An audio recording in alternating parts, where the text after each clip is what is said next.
Hey everybody, welcome to my shop here at Tucson Acres. Today I'm going to give you the down and dirty on Death Wobble. If you own a Jeep, you've either been through this or you're going to go through this, and most of the videos that are out there are just a bunch of babble. I'm just going to point out the exact parts that you generally need to replace in order to fix your Death Wobble. A lot of times you'll get this, your brake rotors or your wheel bearings. You know, if your brakes are shot, you're going to know it. If your wheel bearings are shot, they're going to be jiggling all over the place. So I'm just going to show you the parts. It's almost entirely bushings and shocks. All right, let's do it. All right, so you got several sets of bushings on these things.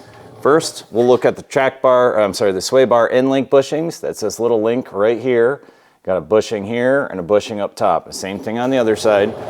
Bushing right there. And the top of it, right there. Okay, and then we'll talk about the track bar. This is it right here. It connects from the frame. You see the red bushings in there. Connects from there to right in there. That's kind of a bugger to get that one out, but those are the bushings. Then you've got your steering stabilizer, which is just a shock. And then you've got your actual shocks that connect right here from the bottom and then up to the top. Then we have the upper and lower control arms. That is the lower control arm on the passenger side. Right above it is the upper control arm.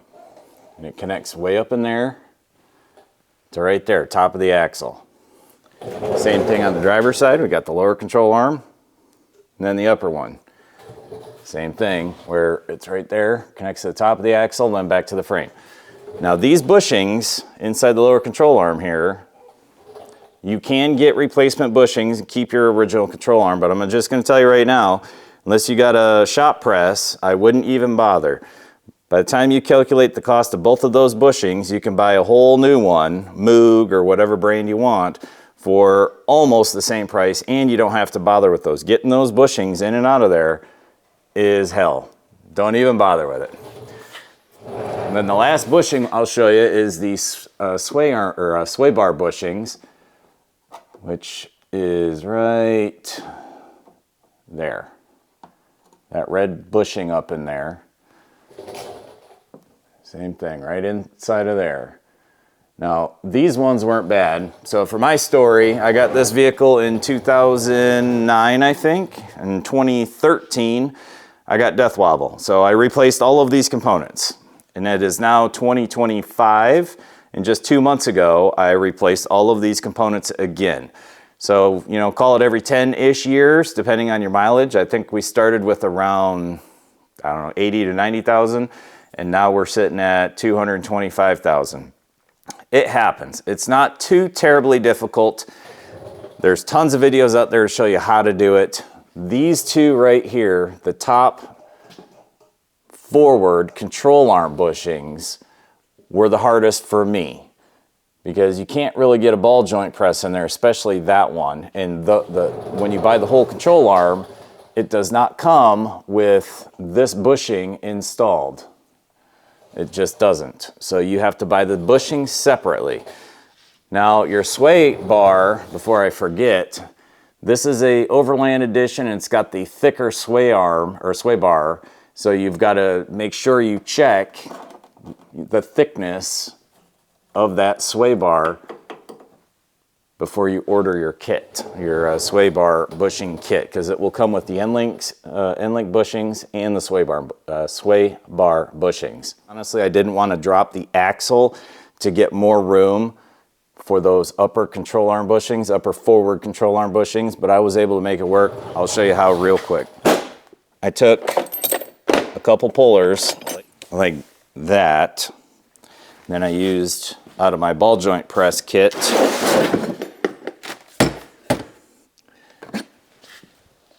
one of these doodads to push that bushing in place.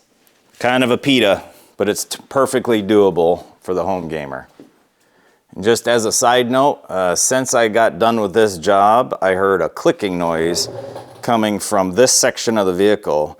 Turns out I didn't tighten that bolt bushing bolt right there. I didn't have it quite cranked down enough. I just tightened it. We'll see if that clicking goes away, but there was a little bit of, I could see a little bit of play on that bolt head where it was sliding forward and backwards. Actually, you can still see it.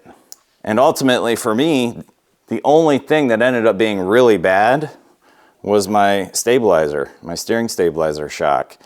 That thing, it had zero resistance left on it. I probably could have just replaced that, but I went ahead and just ordered everything because I know eventually it's going to need it. You know, once one thing starts going bad, a lot of things start going bad. To get these track bar bushings in there, I did one at a time, drop it down. You can sling your axle a little bit left and right. And then I used ratchet straps to pull it and push it one direction or the other to get everything back into position. And then the last note that I'll tell you is to get everything in position, lower it onto the ground so that all of the weight of the vehicle is, you know, everything's compressed where it would normally be for ride height, then tighten everything down. All right, so that's it for this one. I know it's just real quick. I just want to point it out because it was up on the lift again, and I was in a rush a couple months ago when I actually did the job. So if you got any questions about this, feel free to throw something down in the comments. I'll answer to the best of my ability. Otherwise, have a great weekend. We'll see you around.